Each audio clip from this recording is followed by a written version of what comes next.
बिस्मिल्लाहिर्रहमानिर्रहीम। मेरा नाम है गौहर अयूब और मैं पेशवा मॉडल बॉयज़ 1 से ताल्लुक़ रखता हूँ। आज हम अपने मैथमेटिक्स की 10th क्लास के लेक्चर नंबर 2 को स्टार्ट करेंगे।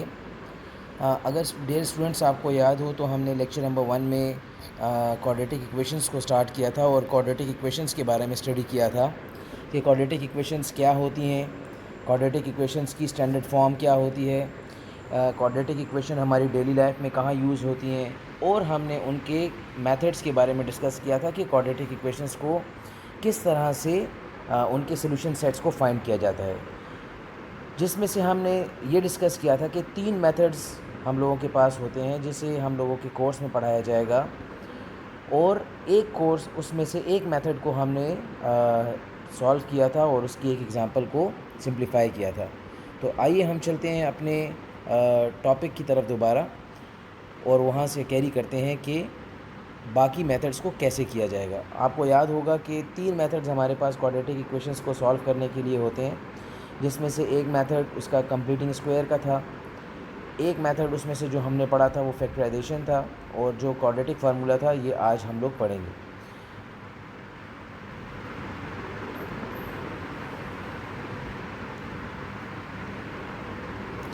तो आइए हम शुरू करते हैं आज का टॉपिक, जो कि है कंप्लीटिंग स्क्वायर्स। याद रखें कि कंप्लीटिंग स्क्वायर को अगर हम लोग स्टेप्स में डिस्ट्रीब्यूट कर दें तो कंप्लीटिंग स्क्वायर मेथड को समझना ही बहुत आसान हो जाएगा और इसको सिंप्लीफाई करना भी बहुत इजी हो जाता है। सबसे पहले ये कि राइट साइड पे आपको नज़र आ रही होगी हमारे पास एक इक्वेशन लिखी हुई है x square plus 8x x square plus 6x plus 8 is equal to 0। अगर यहाँ पर एक्स स्क्वायर के साथ कोई कोएफिशिएंट होता, for example 9x square, for example 5x square, तो याद रखें कि जब कभी भी क्वाड्रेटिक इक्वेशन अगर ax square plus bx plus c की फॉर्म में अगर हमें दी हुई हो तो कंप्लीटिंग स्क्वायर का सबसे पहला स्टेप ये है कि उससे a जो है उसका वहाँ से फ्री कर दिया जाए, वहाँ से a को ख़त्म कर दिया जाए। इट मीन्स कि एक्स स्क्वायर के साथ जो सबसे पहली कोएफिशिएंट होगी उसे वहाँ से ख़त्म करना होगा, उसे पूरी इक्वेशन पे डिवाइड करना होगा। लेकिन बाय चांस यहाँ पर हमारे पास एक ऐसी इक्वेशन हमने उठाई है जिसमें a की वैल्यू नहीं है, तो इसलिए हमें एक फर्स्ट स्टेप करने की ज़रूरत नहीं पड़ेगी और हम लोग डायरेक्ट सेकंड स्टेप पर चले जाएंगे। इसका सेकंड स्टेप ये है कि जब एक इक्वेशन में कांस्टेंट वैल्यू जो दी हुई होती है, जैसे कि लेफ़्ट साइड पर आपके स्टेप्स भी लिखे हुए हैं। Step number 1 is if a is not equal to 0 divide both sides of the equation by a। It means you have to free that equation from a, number 1, or we could say that we need to take the coefficient of x square away from that equation. Then the second step is rewrite the equation so that the constant term is alone on the one side of the equality symbol. It means you have to take the constant value to the other side of the equation. For example, as we have taken plus 8 to the right side of the equation and it becomes -8।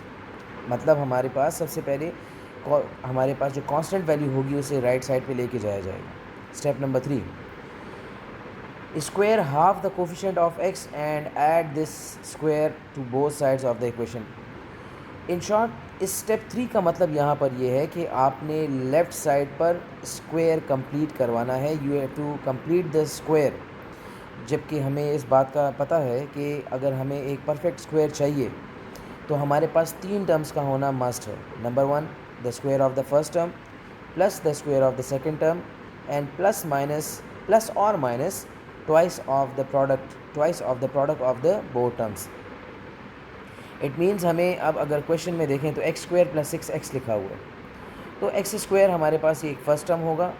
It means ये a का square दिया हुआ है। 6x क्योंकि इसमें x reflect कर रहा है, x वेरिएबल आ रहा है, इट मीन्स कि ये ज़रूर एक परफेक्ट स्क्वायर भी नहीं है, तो ये हमारे पास 2ab की वैल्यू होगी। तो हम जज करेंगे कि जैसा कि उसमें यहाँ पे बताया हुआ है half the coefficient of x, के half the coefficient of x के साथ क्या करेंगे, square of the half of the coefficient of x and add this square to both sides.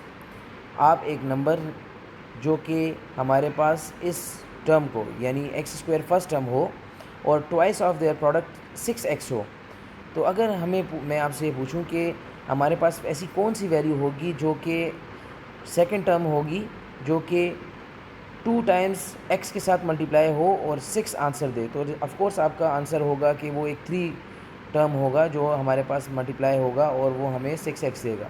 It means कि हमारे पास सेकंड टर्म की वैल्यू जो है वो 3 है।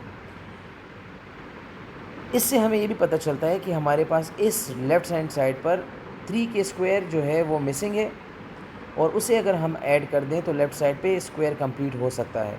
तो वही हम लोग करेंगे, लेफ़्ट साइड पर 3 का स्क्वायर ऐड करेंगे, क्योंकि इक्वेशन होगी, दिस इज़ एन इक्वेशन, और इक्वेशन का रूल ये है कि हमें लेफ़्ट साइड पे जो करेंगे वही हमें राइट साइड पे करना पड़ेगा। तो we will add the square of 3 on both sides. Left side पे तो 3 की स्क्वायर ऐड करने से वो परफेक्ट स्क्वायर बन जाएगी लेफ़्ट साइड, यानी इट मीन्स कि x प्लस 3 का होल स्क्वायर बन जाएगी। और राइट साइड पर -8 प्लस 9 को सिंप्लीफाई किया जाए अगर, तो वो मेरे पास 1 बचेगा। अब हमारे पास एक तरफ एक परफेक्ट स्क्वायर है और दूसरी तरफ एक नंबर है, और हमने एक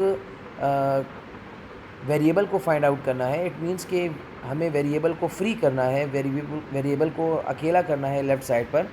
तो हमें स्क्वायर रूट लगाना पड़ेगा ताकि स्क्वायर वहाँ से कैंसिल आउट हो जाए और हमारे पास वेरिएबल की फर्स्ट डिग्री बच जाए। तो हम दोनों साइड्स पर स्क्वायर रूट लेंगे। इट मीन्स कि x प्लस 3 होल स्क्वायर का भी स्क्वायर रूट लिया जाएगा और 1 का भी स्क्वायर रूट लिया जाएगा। यहाँ पर x प्लस 3 का होल स्क्वायर वो कैंसिल हो जाएगा स्क्वायर रूट से, और 1 जो है स्क्वायर रूट ऑफ 1 जो है वो ±1 के इक्वल होगा। वो हमारे पास अगला स्टेप बन जाएगा। इट मीन्स कि हमारे पास 2 पॉसिबिलिटीज़ बनेगी, या तो x प्लस 3 इक्वल टू +1 होगा, और या फिर x प्लस 3 इक्वल्स टू -1 होगा। अगर हम पहली पॉसिबिलिटी को सिंप्लीफाई करें तो x की वैल्यू हमारे पास -1 बचेगी, और अगर हम लोग सेकंड पॉसिबिलिटी को सिंप्लीफाई करें तो हमारे पास x की वैल्यू -4 बचेगी। और इस तरह से हम कंप्लीटिंग स्क्वायर के मेथड को यूज़ करते हुए हमारे पास 2 कोफिशिएंट्स की रूट्स को फाइंड कर सकेंगे या सोल्यूशन सेट्स को फाइंड कर सकेंगे। तो आपने नोटिस किया कि कंप्लीटिंग स्क्वायर में बेसिक हमारे पास 5 स्टेप्स थे। नंबर 1, a को एक्स स्क्वायर के साथ जो भी वैल्यू होगी उसे ख़त्म करना। स्टेप नंबर 2, कांस्टेंट वैल्यू को राइट साइड पे लेकर जाना। स्टेप नंबर 3, लेफ़्ट साइड पर परफेक्ट स्क्वायर कंप्लीट करवाना। स्टेप नंबर 4, स्क्वायर रूट लेना। एंड स्टेप नंबर 5 हमारे पास x के वेरिएबल्स की वैल्यूज़ को फाइंड करना। तो ये हमारे पास बेसिक स्टेप्स हैं कंप्लीटिंग स्क्वायर्स के method which is called completing square उसके। अगर हम इसके स्टेप्स को याद रखें तो हमारे लिए कंप्लीटिंग स्क्वायर को सॉल्व करना या कंप्लीटिंग स्क्वायर मेथड को सिंप्लीफाई करना बहुत आसान होगा।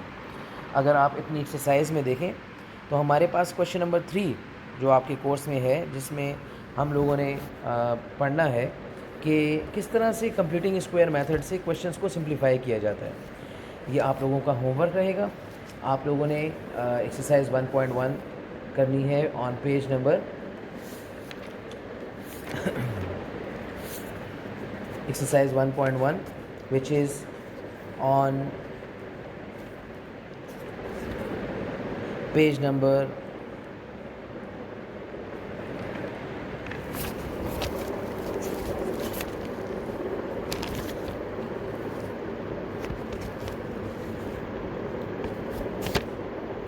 8।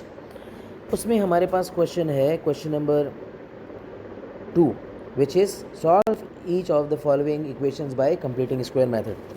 इस क्वेश्चन में हमारे पास 6 क्वेश्चंस हैं। आपने इन क्वेश्चंस को सिंप्लीफाई करना है। इसके बाद आप देखेंगे कि आपके पास एक और इक्वेशंस का मेथड है सिंप्लीफाई करने का, जो कि हम पहले से ही डिस्कस कर चुके हैं, जिसे हम लोग कंप्लीटिंग स्क्वायर कहते हैं। It is called completing square method. Completing square method के बाद है क्वाड्रेटिक फार्मूला। क्वाड्रेटिक फार्मूले की अगर बात की जाए तो क्वाड्रेटिक फार्मूले में हमारे पास एक डायरेक्ट फार्मूला हमने ax² + bx + c इक्वेशन पर कंप्लीटिंग स्क्वायर मेथड लगा के एक फार्मूला ड्राइव किया है, जो कि आपके सामने यहाँ पर लिखा हुआ है, जिसे डायरेक्ट आप लोग यूज़ कर सकते हैं किसी भी इक्वेशन को सिंप्लीफाई करने के लिए। Formula is x = -b ± (√b² - 4ac whole divided by 2a। अगर हमारे पास एक इक्वेशन क्वाड्रेटिक जो कि गिवन होती है a x square plus b x plus c की फॉर्म में, तो इसमें एक्स स्क्वायर के साथ जो कोएफिशिएंट होता है वो ए की वैल्यू होती है, जो एक्स के साथ कोएफिशिएंट लिखा होता है वो बी की वैल्यू रिप्रेजेंट कर रहा होता है, और सेम अगर सी की वैल्यू जो आखिरी वैल्यू जो होगी, अकेली वैल्यू होगी, वो कांस्टेंट वैल्यू होती है, वो सी को रिप्रेजेंट कर रही होती है। तो अगर हम लोग अगर इस एग्ज़ाम्पल को देखें, जिसमें एग्ज़ाम्पल ली हुई हमने 2x square plus 5x minus 3 is equal to 0, अगर एक्स स्क्वायर के साथ अगर देखें तो वो हमारे पास 2 लिखा हुआ है, इट मीन्स कि ये हमारे पास ए की वैल्यू है। एक्स के साथ हमारे पास 5 लिखा हुआ है जो कि हमारे पास बी की वैल्यू होगी, और सी जो कि कांस्टेंट वैल्यू है माइनस 3 लिखी हुई है, ये हमारे पास सी की वैल्यू होगी।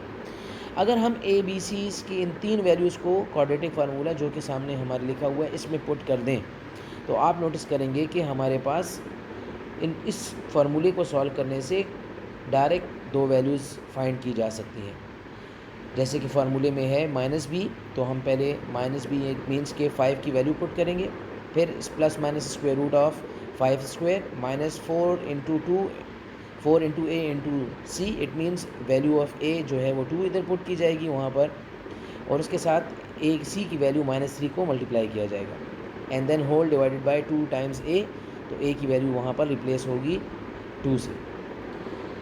जब स्क्वायर रूट के अंदर आप देखें तो 5 का square will become 25 and 4 multiplied by 2 into minus 3 will become plus 24, क्योंकि माइनस साइन 3 का वो बाय साइन से मल्टीप्लाई होगा और वो पॉजिटिव में चेंज हो जाएगा। इट मीन्स के स्क्वायर रूट के अंदर हमारे पास प्लस 25 प्लस 24 बचेगा।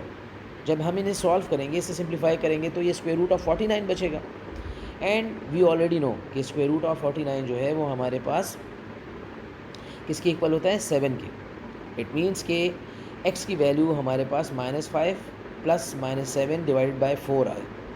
इससे हमें ये समझ पड़ती है कि हमारे पास दो वैल्यूज़ या दो पॉसिबिलिटीज़ बनेगी। एक ये कि x की वैल्यू या तो -5 प्लस 7 डिवाइडेड बाय 4 होगी, और या फिर -5 -7 होल डिवाइडेड बाय 4 होगी।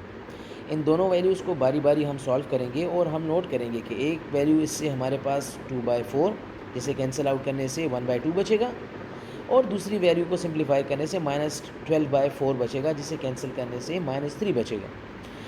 और आप क्लियरली इंसर्कल किया हुआ देख सकते हैं सोल्यूशन सेट के एक वैल्यू हमारे पास 1/2 आ रही है और एक वैल्यू -3 है।